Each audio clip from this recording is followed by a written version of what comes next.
Mereka berkata, Rasulullah SAW bersabda, kebinasaan bagi turik-turik dari neraka.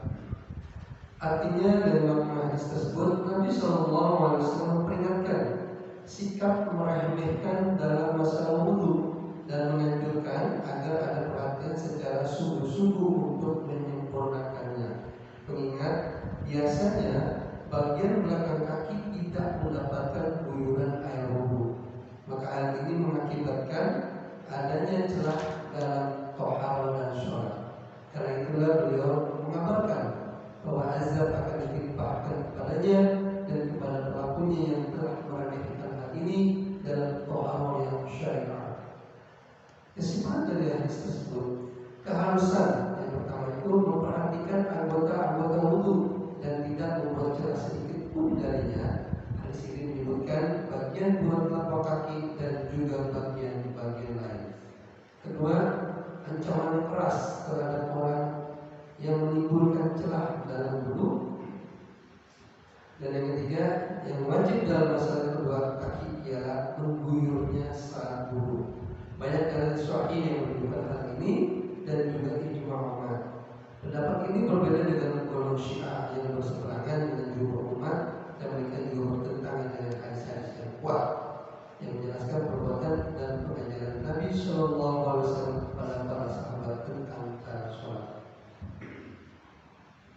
Selanjutnya hadis yang keempat, dari Abu Hurairah radhiyallahu anhu bahwa Rasulullah SAW bersabda, jika salah seseorang di antara kalian wudhu, hendaklah dia memasukkan air ke dalam hidungnya, kemudian hendaklah dia menyemburkannya, dan siapa yang melakukan istighfar, hendaklah dia mengganjilkannya. Jika salah seorang di antara kalian bangun dari tidurnya, hendaklah dia mencuci kedua tangannya sebelum memasukkannya ke dalam bejana sebanyak 3 kali, karena salah seorang di antara kalian tidak tahu di mana tangannya menetap pada malam harinya. Dalam lafaz Muslim disebutkan, yang artinya hendaklah dia memasukkan sebagian air ke dalam dua lubang hidungnya. Dalam lafaz lain juga disebutkan, siapa yang bohong hendaklah memasukkan air ke dalam hidung. Hadis ini mengandung 3 penggal kalimat yang masing-masing penggal mempunyai hukum yang khusus, yaitu pertama, hadis ini menyebutkan bahwa seseorang melakukan wudhu hendaklah dia memasukkan air ke dalam hidungnya, kemudian mengeluarkannya. Hal ini disebut al-istinsyaq dan al-istinsyaq seperti yang disebutkan di dalam hadis ini. Sebab hidung termasuk bagian wajah yang diperintahkan untuk dibasuh dan dicuci. Banyak hadis sahih yang menyebutkan pensyaratannya, karena ini merupakan bagian dari kebersihan yang dituntut syariat. Kemudian yang kedua, hadis ini menyebutkan bahwa siapa yang hendak membersihkan kotoran yang keluar dari badannya dengan menggunakan batu, maka hendaknya bilangan batu itu ganjil, minimal 3 batu, dan yang paling banyak ialah hingga kotoran itu hilang. Tempat buangnya kotoran itu harus bersih dengan bilangan ganjil. Jika tidak ditambah lagi dengan 1 hingga menjadi ganjil. Yang ketiga, hadis ini juga menyebutkan bahwa orang yang bangun dari tidurnya pada malam hari, janganlah dia langsung memasukkan tangan ke dalam bejana atau dia menyentuh yang basah hingga dia mencucinya 3 kali. Sebab biasanya tidur malam jauh lebih lama dan tangannya bisa menjamai tubuh yang boleh jadi dia mengenai hal-hal yang kotor, sementara dia tidak menyadarinya. Karena itulah disyariatkan kepadanya untuk mencuci, menjaga kebersihan seperti yang dikehendaki syariat. Para ulama saling berbeda pendapat tentang tidur yang sesudahnya disyariatkan untuk mencuci tangan. Asy-Syafi'i dan jumhur berpendapat hal ini berlaku untuk semua tidur, pada malam hari atau siang hari, karena keumuman sabda beliau dari tidurnya. Dua imam Ahmad dan Daud Az-Zahiri mengkhususkan pada tidur malam. Mereka menguatkan pendapatnya bahwa hakikat al-baitah tidak terjadi kecuali tidur malam hari. Di samping itu telah disebutkan di dalam riwayat At-Tirmidzi dan Ibnu Majah, jika salah seorang di antara kalian bangun pada malam hari. Yang lebih kuat adalah pendapat kedua, karena hikmah bersyaitan mencuci tangan unsur ibadah, sehingga tidak cocok jika ada perhiasan siang dengan malam hari, meski tidur pada siang hari juga bisa lama. Berbagai hukum biasanya berkaitan dengan mana yang lebih biasa. Zahir hadis ini merupakan pengkhususan. Menurut jumhur, hukumnya sunnah ini juga merupakan satu riwayat Ahmad dan merupakan pilihan al-Kharqi, al-Muwafaq dan al-Madini. Tapi pendapat yang lebih masyhur dari mazhab al-Imam Ahmad ialah wajib. Hukum inilah yang ditujukan zahir hadis. Kesimpulan dari hadis tersebut, yang pertama, keharusan al-istiqsyaq dan al-intishar. Menurut Imam An-Nawawi, di dalamnya terkandung dalil yang jelas bahwa al-intishar berbeda dengan al-intishaq. Kedua, hidung merupakan bagian dari wajah dan mulut yang dapat disimpulkan dari hadis ini bersama ayat surat Al-Maidah ayat 6, maka basuhlah muka kalian. Ketiga, persyaratan pengganjilan bagi orang yang melakukan istinja dengan menggunakan batu. Menurut Al-Majdi di dalam Al-Muntaqah bisa diartikan bahwa penetapan ganjil ini merupakan sunnah yang ditambahkan pada bilangan 3. Keempat, menurut Ibnu Hajar, ada segelintir orang yang menyimpulkan dari hadis ini bahwa tempat istinja dikhususkan berdasarkan rukhsah yang disertai keberadaan bekas najis padanya. Kelima, pensyariatan mencuci tangan setelah tidur malam. Seperti yang disebutkan di atas, ada perbedaan pendapat tentang pengkhususan malam. Begitu pula kewajiban mencucinya ataukah sunnah atau wajib. Keenam, keharusan wudu setelah tidur. Ketujuh, larangan memasukkan kedua tangan ke dalam bejana sebelum mencucinya. Hal ini dimaksudkan sebagai pengharaman atau kemakruhan, tergantung pada perbedaan pendapat tentang wajib atau sunnahnya mencuci tangan itu.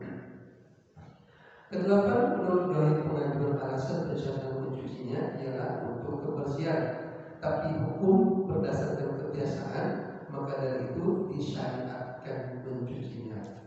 Kesembilan, menurut dalil perkataan jika bangun tidur, bahwa ini merupakan satu hadis seperti yang disebutkan di dalam riwayat Al-Bukhari yang menjadikan keduanya satu hadis karena sanadnya yang bersatu, tetapi di dalam Al-Muwatta dan Muslim itu merupakan dua hadis. Alhamdulillah, 3 buah hadis kita baca terkait dengan hukum dan wudu dan hukum-hukumnya. Yang pertama kita coba ulang kembali. Jadi sholat orang yang berhadas tidak diterima sebelum dia bersuci dari 2 macam hadas, yaitu hadas besar dan hadas kecil. Kemudian hadas membatalkan wudu dan membatalkan sholat jika hadas itu ada ketika dilaksanakan sholat. Hadis ini menunjukkan bahwa taharah merupakan syarat sahnya sholat. Dan di sini ada sabda Nabi SAW, Allah tidak menerima sholat salah seorang di antara jika berhadas hingga dia wudu. Bahkan mengingatkan untuk berwudu, terutama tadi di dalam hadis ini Rasulullah SAW bersabda, kebinasan bagi tumit-tumit dari neraka. Terkadang di dalam melaksanakan wudu, kaki-kaki ini tumitnya tidak terguyur air wudu. Kemudian hadis berikutnya yaitu tentang memasukkan air ke dalam 2 lubang hidung, karena ini ada sifat masing-masing penggal hadis ini mengandung 3 penggal kalimat yang punya hukum yang khusus. Jadi tadi kita masukkan hadis yang kedua, hukum khusus ini bahwa seseorang melakukan wudu hendaklah dia memasukkan air ke dalam hidungnya kemudian mengeluarkannya. Ada yang disebut istilahnya al-istiqsyaq dan al-intishar. Dan hadis sahih yang menyebutkan syariat karena ini merupakan bagian dari kebersihan yang dituntut syariat. Artinya mungkin ini alangkah baiknya ketika kita berwudu memasukkan air ke hidung dan mengeluarkannya ini kita lakukan. Karena memang tadi juga disebut di dalam ayat surah Al-Maidah ayat 6, maka basuhlah muka kalian. Jadi hidung itu termasuk bagian dari muka, dan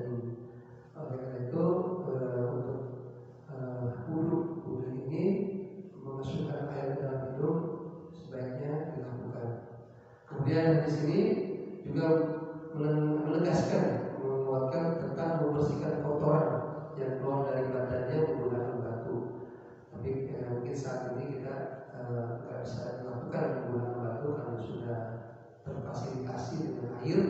Makanya di sini tidak perlu menggunakan batu, tapi menggunakan langsung, sebaiknya langsung besi. Besi ini tidak ada bekasnya, kemudian tidak ada baunya, dan tidak juga ada ada 3 bau, rasa, dan bekas. Kemudian untuk selanjutnya yaitu tentang bangun tidur disyariatkan untuk mencuci tangan. Dan ini bangun tidurnya bangun tidur malam hari. Jadi ada perbedaan pendapat antara tidur siang atau tidur malam hari. Namun yang dikuatkan di sini adalah malam hari, karena memang tidak dalam tidur itu di sini dijelaskan jika salah seseorang di antara kalian bangun pada malam hari, makanya lebih kuat pendapatnya karena hikmah pensyariatan mencuci tangan ini dimaksudkan sebagai unsur ibadah. Berbagai hukum biasanya berkaitan dengan mana yang lebih biasa. Dan menurut Ibnu Hajar ada sebagian yang menyebutkan dari sini bahwa tempat istinja dikhususkan berdasarkan mukhsya yang disertai keberadaan bekas najisnya. Mungkin kalau pensyariatan mencuci tangan setelah tidur malam ini bencana untuk tempat wudhu kan. Jadi sebelum dia pakai gunakan sebaiknya mencuci tangan dulu. Jadi, mungkin ini zaman Rasulullah, jadi nampung air untuk melakukan kegiatan wudhunya, sementara bagi kita saat ini tidak nampung air secara terbuka, jadi air juga mungkin masih bisa tidak kita lakukan. Tapi tentunya ini untuk menjaga kehati-hatian dalam hadis ini agar setelah bangun tidur alangkah baiknya kita mencuci tangan. Bahkan di sini ada kesimpulan hadisnya yaitu keharusan wudhu setelah tidur. Ini ada keharusan wudhu. Jadi benar-benar kita diingatkan untuk bersuci dulu. Kemudian yang terakhir jika bangun tidur, bahwa ini merupakan satu hadis yang seperti disebutkan di riwayat. Ini lumayan juga banyak terkait dengan bangun tidur malam untuk bersuci. Hal ini dimaksudkan sebagai pengharaman atau kemakruhan tergantung pada perbedaan pendapat tentang wajib atau sunnahnya mencuci tangan itu. Wallahu a'lam. Mudah-mudahan 3 buah hadis ini kita baca dan kita sudah jelaskan, menambah pengetahuan kita terutama dalam wudhu dan hukum-hukumnya. Mudah-mudahan ini sangat bermanfaat bagi kita semua, terutama pribadi saya sendiri, dan tentunya dalam melaksanakan ibadah sholat atau ibadah yang lainnya kita sudah sesuai dengan apa yang dianjurkan atau ketentuan bagi Rasulullah SAW. Mohon maaf